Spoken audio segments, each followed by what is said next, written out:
Hey guys, this is Kyler. Welcome to Bon Appetit Dorm Kitchen, and today we're going to be making one of my favorite recipes, pickled red onions. So let's get right into it. Okay, so the first step in making these is obviously you got to peel your onion. So go ahead, just get past this this tough skin. This is the hardest part of the whole recipe, guaranteed. I really like this recipe for 3 reasons. The first is that these red onions go good with anything. If you're talking nachos, tacos, salads, sandwiches, really anything, put some of these bad boys on them and you have yourself a meal.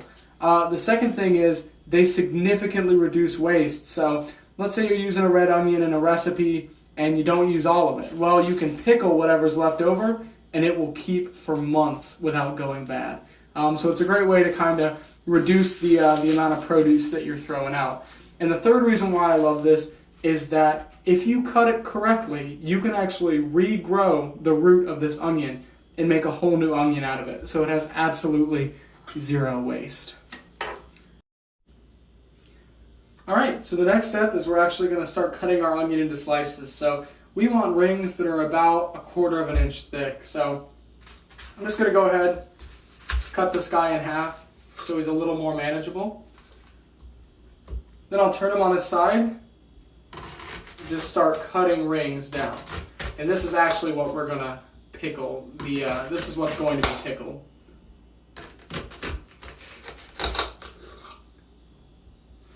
This onion's rather large.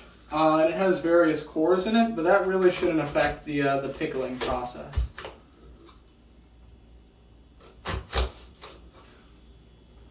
There we go. Now we have our rings. Alright, so the next step is to remember that you actually need your water kettle for this recipe. So because you're moving for quarantine, I've packed it all away in my box. So I'm going to go ahead and get that out for us. Okay, so the next step is to par blanch our red onion. Now this is critical in reducing some of that raw onion taste from your final pickled product. Typically you're going to want to do this in a strainer in a kitchen sink, but I don't have either of those. So instead I'm going to be using this steamer basket that comes with my rice cooker. So I'll set the lid aside, take our onion, and just kind of break it up. They don't have to be super broken up as long as the water can touch every guy in there. That's really all we're after. And then we're going to take our boiling water. They recommend 2 to 3 cups, but just enough to cover them. And we're just going to start pouring our boiling water over and letting it drain into the bottom basin. Just like that. Now, after a good blanch, I'm going to take our lid back, put it on, and you can see the steam already forming. I'm just going to let them sit in that steam for a little bit. So the next step is preparing our brine. So you're going to want to find the container that you're going to be using to pickle. In my case, it's a mason jar that I actually stole from Dr. Kramer. So sorry, I'll get it back to you soon. But this is what we're going to be using to make our red onions in. So inside our jar, which I've cleaned out beforehand, we're going to take about probably a cup and a half of apple cider vinegar. The recipe says you can use pretty much any kind of vinegar except for the industrial white vinegar in the big bottles, but apple cider is my favorite. So I'm going to fill it up to about there. This isn't an exact science, but you want to make sure you leave plenty of room for the onions to go in. I have a few whole black peppercorns. I'm going to throw, a couple of those guys in there. I'm going to give it a decent pinch of just iodized salt. If you want to be fancy, you can use sea salt, but I am broke. So we're going to put it in there. And then we're going to take a decent pinch of sugar that I borrowed from my neighbor. Now once we have the salt, sugar, pepper, and vinegar in, we're going to let it back up and just give it a good swirl to dissolve everything.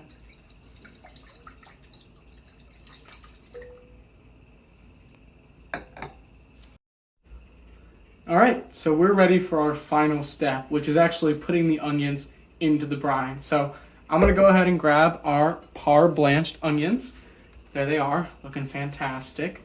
And really this step is just about fitting them into the jar. So I'm going to open the jar up, just set that there, and then start taking my onions and just making sure they are completely submerged in the brine. Any big chunks like this you might want to break apart to really let the brine get into the onion. So I really like using rings for this because I like seeing rings on salads and stuff, but you can do strips, you can really do anything you want. It's a very free form recipe. And also, don't be afraid to cram them in. You know, these aren't very super important. That, you know, they're not going to be crispy or anything, so you can just cram them in as many as you can fit before the brine starts to overflow. This guy's a little big, so I won't use him. Use him in another batch, that's what I meant to say.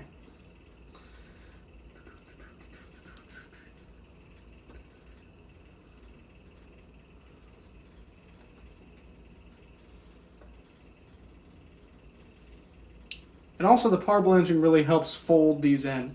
So as soon as they're covered to the top, I'm going to find our lid these guys up,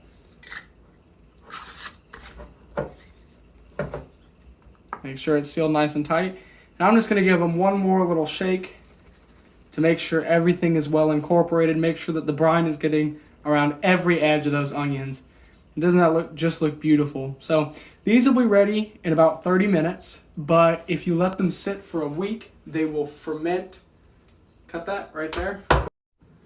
Okay, so this beautiful jar of onions is now ready for fermentation. So technically, they'll be ready to eat in about 30 minutes. However, as they sit in the container and those enzymes start to break down, the flavor will really develop. You'll see the whole onion will turn bright pink, and that's when you really get that delicious flavor. So in about a week, these will be really ready to eat. But if this is something you want to make with a meal, then 30 minutes is about how long it takes. So I'm going to go ahead and set these in a cool place, probably in my refrigerator, and just let them chill out and ferment.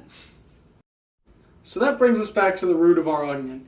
For this recipe to be truly waste-free, we have to make another onion out of this root. So in order to do that, we're going to take a small cup and fill it with fresh water.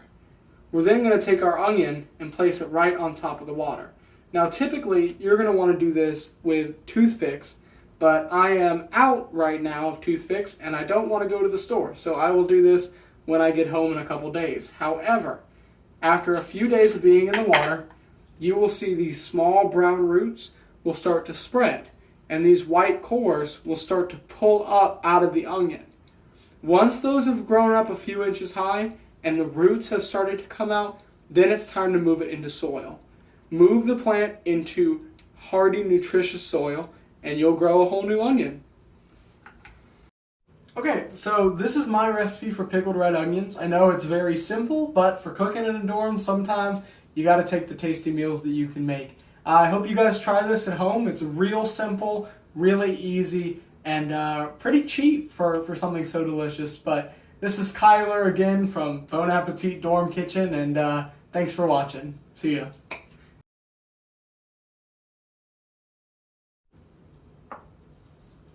An onion in there.